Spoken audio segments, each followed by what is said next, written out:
Article 370 engage करने में तो कामयाब होने वाली फिल्म है। प्रोड्यूसर आदित्य धर की ये फिल्म बिल्कुल उसी जोन में ऑपरेट करती है जिसमें उनकी खुद की डायरेक्ट की हुई उरी द सर्जिकल स्ट्राइक थी। आर्टिकल 370 सरकार के एक ऐतिहासिक फैसले, उस फैसले को ग्राउंड पर लागू करने वाले लोगों, फैसले के पीछे की प्लानिंग, प्लॉटिंग और बिना किसी को कानो कान खबर हुए उसके कामयाब होने को सेलिब्रेट करती है। जैसे सर्जिकल स्ट्राइक खबरों में बहुत पॉपुलर चीज थी, मगर कैसे हुई, किस तरह हुई, ये किसी को नहीं पता था। विक्की कौशल की उरी आई और लोगों के इमेजिनेशन को वो तस्वीरें मिल गईं जो खबरों में छपे शब्दों को रियलिटी की तरह दिखा रही थीं। इसी तरह आर्टिकल 370 भी ऑडियंस को एक और ऐतिहासिक घटना के विजुअल्स देने का काम करती है। यामी गौतम इस फिल्म को डायरेक्टर आदित्य सुहास जाम्बले ने चैप्टर वाले स्टाइल में ट्रीट किया है। ये चैप्टर कश्मीर के बुरहान वानी एपिसोड से शुरू होते हैं और पुलवामा हमले से होते हुए आगे बढ़ते हैं। आखिरकार ये वहां पहुंचते हैं जहां भारत सरकार का एक फैसला कश्मीर की तकदीर बदलने के लिए तैयार है। आर्टिकल 370 शुरू होती है इंटेलिजेंस ऑफिसर जूनी हक्सार यामी गौतम के एक मिशन से, जिसमें उनके निशाने पर बुरहान वानी है। जूनी का ऑपरेशन कश्मीर में बवाल खड़ा कर देता है, जिसके बाद उसे दिल्ली बुला लिया जाता है। इधर दिल्ली में पीएमओ की high rank official Rajeshwari Swaminathan Kashmir के हालात को लेकर एक्टिव हैं। वो सीधा प्रधानमंत्री और गृहमंत्री के कश्मीर विजन को रियलिटी में लाने पर काम कर रही हैं। फिल्म में प्रधानमंत्री और गृहमंत्री के नाम नहीं लिए गए हैं, मगर दोनों किरदारों को देखकर ही आप समझ जाते हैं कि ये कौन है। राजेश्वरी अपने प्लान को आगे बढ़ाने के लिए जूनी को वापस कश्मीर भेजती हैं। इस बार नई पावर के साथ पहुंची जूनी का मिशन है कश्मीर में एंटी इंडिया गतिविधियों और लोगों को काबू करना, ताकि इधर सरकार अपने फैसले बिना चिंता के ले सके।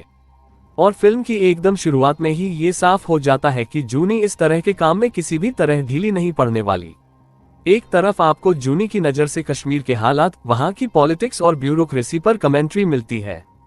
दूसरी तरफ राजेश्वरी दिल्ली की राजनीति का जायका आप तक पहुंचाती है।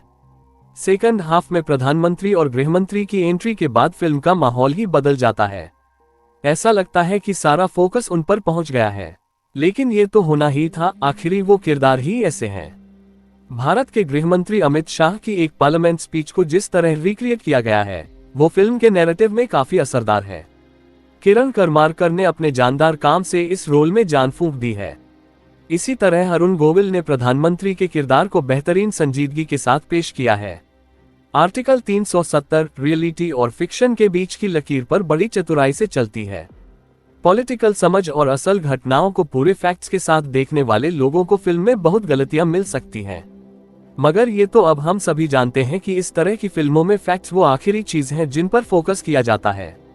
लेकिन आर्टिकल 370 की खासियत यही है कि इसका पूरा ड्रामा बड़ी कलाकारी के साथ रचा गया है और थ्रिलिंग तरीके से आगे बढ़ता है। यामी गौतम का काम इस फिल्म में इतना दमदार है कि आर्टिकल 370 को उनकी करियर बेस्ट परफॉर्मेंस कहा जा सकता है।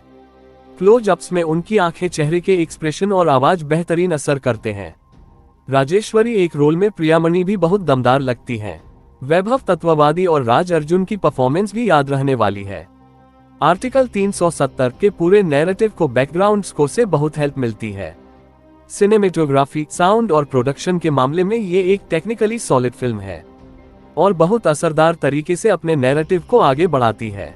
इसलिए दर्शक के तौर पर यह समझना महत्वपूर्ण हो जाता है कि आखिरकार पर्दे पर दिखाई जा रही कहानी फिक्शन है, फैक्ट नहीं। खुद मेकर्स भी इस बात को लेकर एक्स्ट्रा सतर्क हैं और शायद इसीलिए उन्होंने फिल्म की शुरुआत में एक बहुत लंबा चौड़ा डिस्क्लेमर दिया है। इस दौर में पॉलिटिकल लकीर पर बनती फिल्मों की एक सिनेमा याद ये लंबे लंबे डिस्क्लेमर भी बनने वाले हैं। आर्टिकल 370 रियलिटी के बेहद करीब वाले फिक्शन को फैक्ट से थोड़ा दूर ले जाकर एक थ्रिलिंग तरीके से पेश करती है। यामी गौतम और बाकी सारे एक्टर की दमदार परफॉर्मेंस फिल्म को एंगेजिंग बनाती है। बीच बीच में संविधान की टेक्निकल चीजों को समझाने की कोशिश नैरेटिव को थोड़ा सा धीमा करती है, मगर रियलिटी की पोटली में बंधा फिक्शन इससे मजबूत ही होता है। वजह है कि 2 घंटे 40 मिनट का लंबा रन टाइम होने के बावजूद ये फिल्म अटेंशन होल्ड करने में कामयाब होती है।